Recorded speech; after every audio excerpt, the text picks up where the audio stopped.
안녕하십니까. 신의균의 군사TV 디펜스 브리핑입니다. 자, 오늘도 아주 중요한 군사 무기 관련 소식 전해드리겠습니다. 우리 한화오션의 3,000톤급 잠수함 장보고3 잠수함이 폴란드 잠수함 사업의 아주 유력한 우승 후보가 지금 되어 있죠. 그러다 보니까 나머지 조선소들이 우리 3,000톤급 잠수함 장보고3에 대해서 지금 흑색 선전 비난을 하고 있는데 어떤 내용인지 보도록 하겠고, 자, 미국이 5세대 전투기인 F-35 전력화가 완전히 끝나기도 전에 6세대 전투기 개발한다 하고 그냥 가속 페달을 확 밟았죠. 그게 바로 공중 지배 전투기 NGAD였는데 그걸 지금 취소한다고 해요. 그러면 미국이 지난 100년 동안 이어져 내려왔던 이 항공 우세, 항공 지배 이걸 포기하는 건가요? 큰일 났는데 어떤 상황인지 보도록 하겠습니다. 5가지 다시 먼저 보겠습니다. 유럽 조선사들이 폴란드 잠수함 사업에 흑색 선전 중이다 라는 소식에서부터 러시아는 모든 전차에 아레나 M 능동 방어 장치를 탑재한다 라고 선언했습니다. 여기까지 보겠습니다. 폴란드 정부가 한화오션의 KSS-3 잠수함에 대한 높은 관심을 드러내자 경쟁 업체들이 흑색 선전을 시작했습니다. 발트의 수심이 너무 얕아 KSS-3와 같은 대형 잠수함을 운용하기에는 무리가 있다는 주장인데요. 이 잠수함이 운용되는 서해가 발트해보다 수심이 더 얕다는 사실, 독일과 프랑스, 스페인 업체는 잊은 것 같습니다. 미 육군이 우크라이나 전쟁 전훈을 받아들여 다음 회계 연도 예산 안에 드론, 카운터 드론, 전자전 분야에 대한 투자를 대폭 늘리기로 했다는 소식입니다. 드론과 제머 관련 기술 진보가 너무 빨라 신속하게 대량 도입할 수 있는 체계들을 검토 중이라는데, 미 육군 장관의 표현을 빌자면 막대한 규모로 투자가 이루어질 예정이라고 합니다. 중국이 최근 캄보디아 해군에 056C형 초기함 2척을 무상 공유할 것이라고 밝혔습니다. 캄보디아 정부가 림 해군기지를 중국에 제공한 것에 대한 반대 급부 성격인데요. 중국은 초계함에 더해 YJ-83 대함미사일과 각종 무장을 패키지로 제공할 것이라고 밝혔습니다. 네덜란드가 최근 공개한 국방백서에서 유럽 최악의 상황에 대비한다 라는 목표를 발표하고 대규모 국방비 증액을 선언했습니다. 이에 따라 F-35 전투기 6대, 레오파르트 A8 전차 46대, 신형 호위함 2척, NH-90, NFH 해상작전헬기 6대가 기존 도입 계획에 추가로 반영되었습니다. 러시아가 최근 신규 생산분 T-90M 전차에 아레나 M 능동 방어 장치를 탑재하기 시작한 데 이어 T-72B3 전차에도 아레나 M을 탑재를 시작했습니다. 러시아는 T-90M, T-80BVM, T-72B3 등 모든 신규 전차에 아레나 M을 설치하겠다고 밝히고 있는데 그럴 자원이 있는지 모르겠습니다. 네, 지금 이 폴란드에서 열린 방산 전시회에 폴란드 대통령이 우리 한화 부스로 가서 직접 이거 정말 좋다 라고 해서 한화가 지금 제일 유력하다 라는 평가가 나오니까 나머지 유럽 조선사죠. 스페인의 나반티아, 그리고 프랑스, 독일, 티센크루프 마린 시스템스 이렇게가 공이 그건 너무 커서 발트의 수심이 얕기 때문에 작전하기 힘들어 안 돼. 우리 잠수함들은 1000에서 2000톤 정도인데 쟤들은 3000톤 넘잖아. 쟤들 안 돼. 이렇게 선전하기 시작했다는 거예요. 그래서 한화오션이 팩트를 제시를 했는데, 야, 니들 말이야, 우리 3,000톤급 잠수함이 주로 작전하는 서해, 여기 수심이 발트해보다 훨씬 얕은 건 니 아냐? 자, 이렇게 해서 아무 문제 없다 라고 했는데, 자, 발트에 여기 보면 그단스크 여기가 이제 운영할 기지가 되지 않겠습니까? 그단스크에서 딱 나가면 그냥 350에서 400m짜리 바다가 쫙 이어져요. 그러면 이 폴란드 잠수함이 주로 작전할 것은 그단스크에서 나가서 바로 옆에 있는 칼리닌그라드 봉쇄 또는 더 위에 올라가서 산드페테르부르크 봉쇄 이거겠죠. 그러면 주로 300에서 400m, 200m 이런 수백 미터 수심에서 작전하고 여기에서 이제 덴마크를 거쳐서 이렇게 북해로 나갈 때 굉장히 수심이 얕아요. 이때는 덴마크다, 건너편에 있는 스웨덴이다, 다 동맹이니까 수상항해 하면 되죠. 아무 문제 없어요. 그래서 또 나갈 일도 없고 폴란드는. 그러면 이 발트 안에서 다 작전해야 되는데 다 300에서 400m 수심인데 우리 한국의 바다는 어떠냐? 자, 여기 제일 깊은 데가 100m다. 그래서 70, 60 뭐 이런 데서 지금 작전하고 있어요. 그러니까 아무 문제 없다라고 이야기했습니다. 자, 될 것 같으니까 이렇게 흑색 선전을 하는데 잘 극복해서 수조 원짜리 잠수함 사업에서 승리하기를 바랍니다. 자, 미국군이 이번 우크라이나 전쟁 교훈을 빨리 적용하는 것 같습니다. 드론, 그리고 카운터 드론, 그리고 드론을 격파할 수 있는 기관포나 뭐 이런 또 레이더나 이런 것들이 되겠죠. 그리고 제모 이런 것들을 아주 대폭 막대한 규모로 투자한다 내년부터 라는 건데, 자, 미국은 천조국이죠. 국방 예산 천조. 그런 미국도 이렇게 빨리빨리 들어가는데 우리나라 국방 예산 60조 쓰는 우리나라는 중기 계획이다 뭐다 해가지고 엄청 오래 걸려요. 그래서 그 중기 계획이다 해서 뭐 심의하고 하는 게 방산비리 때문인데, 제가 봤을 때 요새 방산비리 하는 군인들 잘 없어요. 그냥 알아서 그냥 뭐 자기들끼리 이 인적 네트워크, 그리고 자기가 나중에 뭐 취직 좀 할까 뭐 이런 걸로 인해서 편의를 봐주고 하는 건 있을지 몰라도 돈 받고 그걸 가지고 안 되는 걸 해주고 이런 건 잘 없다. 왜냐? 걸리면 연금 날아가요.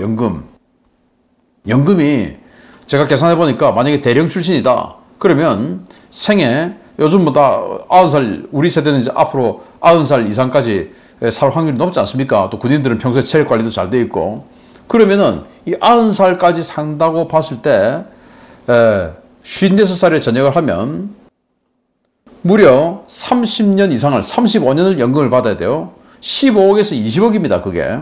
그런데 어느 방산업체가 15억에서 20억 뇌물 주고 뭐 하는데 있습니까? 줘봐야 뭐 5천만 원, 1억 이렇게 되겠죠?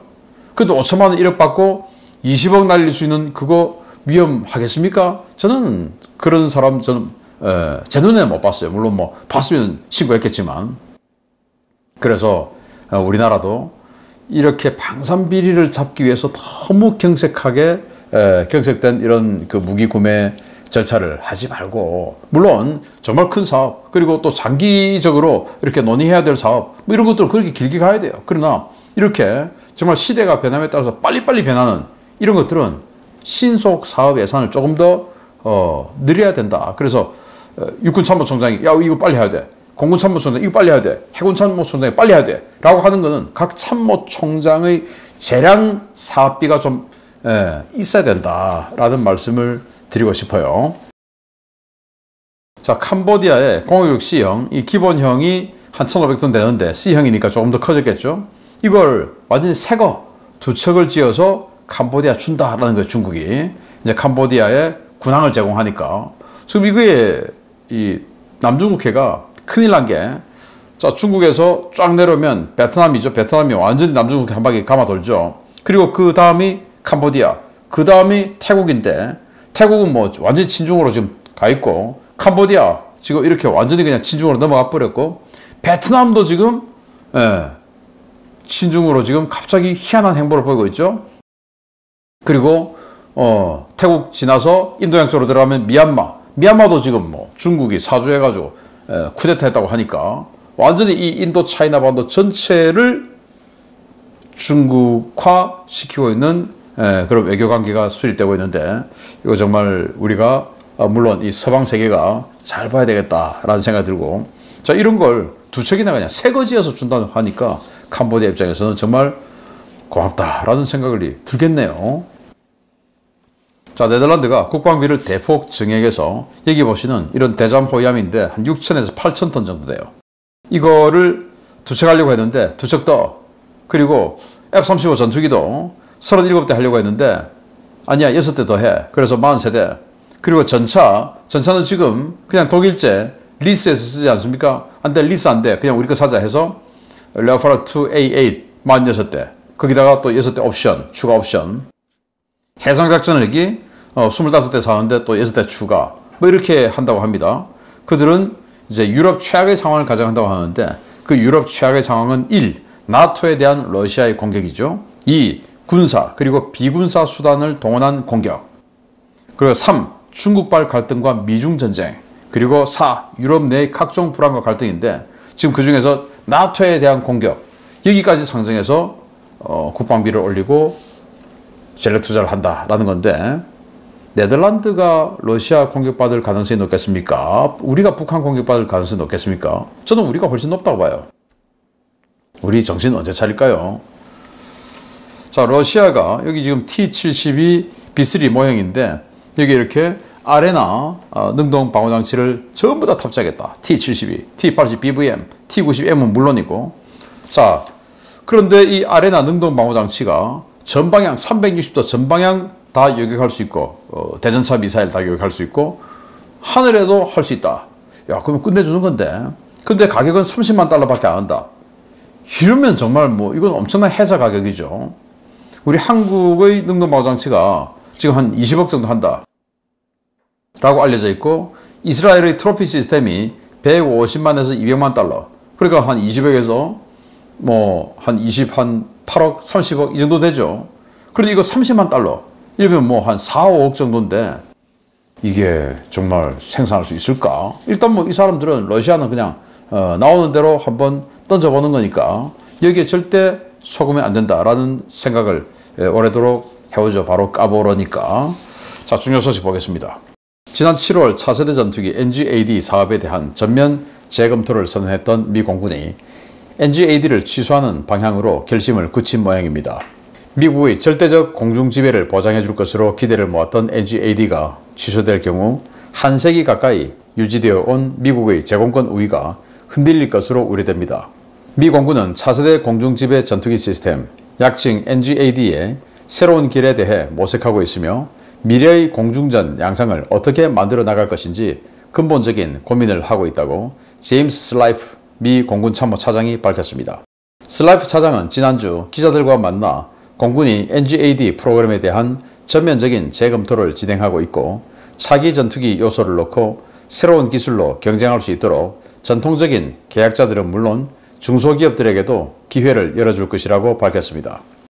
그는 또 중국과 같은 주요 적에 대해 어떻게 공중 우세를 달성할 것인가에 대한 전면적인 검토를 수행 중이라며 경쟁이 치열한 환경에서 어떻게 공중 우세를 달성할 것인가와 6세대 유인 전투기 플랫폼을 어떻게 만들 것인가 라는 같은 질문이 아니라고 밝혔습니다. 당초 미 공군은 올해 하반기 NGAD 우선 협상 대상자를 선정하고 본격적인 체계 개발에 들어갈 예정이었지만 지난 6월 프랭크 켄달 공군 장관이 F-35의 3배 수준에 육박하는 가격을 문제 삼으며 사업 재검토 가능성을 시사했고 7월에 사업 전면 재검토를 선언한 바 있습니다. 슬라이프 차장은 공군이 NGAD에 대한 아이디어를 입안한 뒤 기술이 예상보다 훨씬 빠르게 발전했다라며 자율비행 드론 윙맨과 같은 개념은 이미 공군의 손안에 들어와 있고 공군은 이러한 기능을 NGAD에 더 잘 통합하기를 원한다 라고 말하며 NGAD 사업 전면 재검토의 배경에 드론 기술 발전이 상당 부분 작용했음을 시사했습니다.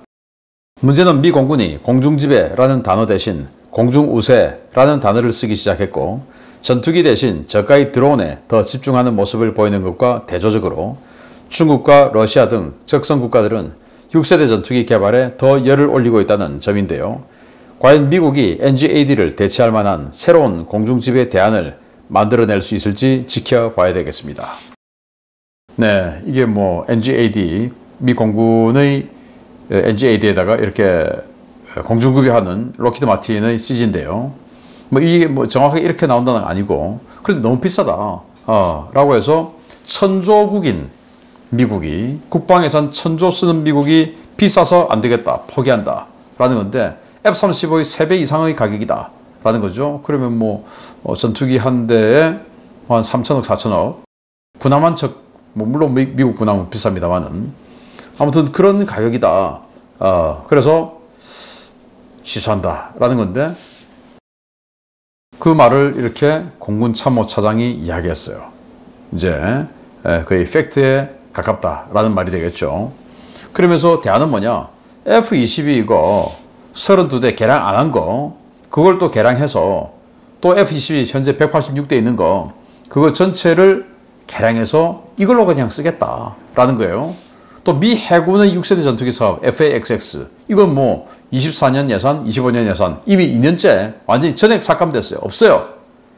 그런데 공군마저도 이제 못한다라는 건데 여기에서 우려스러운 것이 공중지배 NGAD가 Next Generation 차세대 에어 도미넌스 공중지배였는데 이제 100년 동안 미국이 제공권을 지배해왔죠.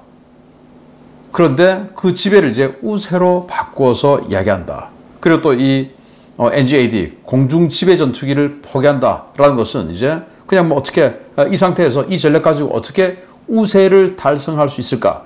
이걸 연구한다라는 건데 뭐 미국이 이렇게 약한 모습을 보이는 것이 미국의 유일한 동맹국, 우리는 미국이 우리의 유일한 동맹국이죠.